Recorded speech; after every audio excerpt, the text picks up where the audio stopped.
out here in the gazebo, and once a year we have a sunrise service out here.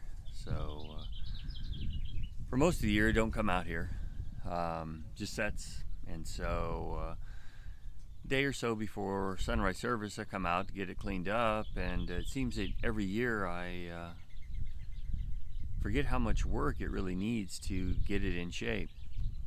I'm thinking because I'm not using it that nothing's really happening. But I have a tendency to forget about the weather and how rough it is on it. Being wood, there has a tendency to be a lot of dry rot. So when I came out this year, I was amazed at how much that needed to be done. You know, a lot of people will only go to services on Easter and maybe Christmas. And maybe the reason they go is because they think that, well, my life's all right, not a problem.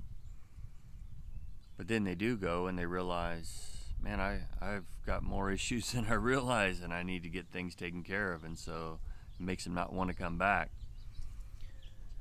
One of the things that we had to do, and you'll see up here, is we had to replace a couple of the 2x3s, and we had to get up on top to do that. When we were looking on top, it looked like we only had one from the bottom to replace, but as we got up there, it looked like there was probably a dozen that need to be replaced. Looks very different from the top than it does from the bottom. We're looking at life kind of from the bottom, and it always seems to be okay. When you look at it from the top, the way that God would look at it, kind of through his eyes, we see things a little bit differently. But once we got up there and we began to work on it, it's not hard to pull them out and put new ones in.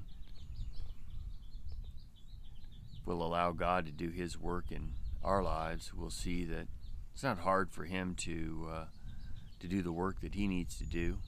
We just need to submit ourselves, be available to him more than once or twice a year, and let him do his work.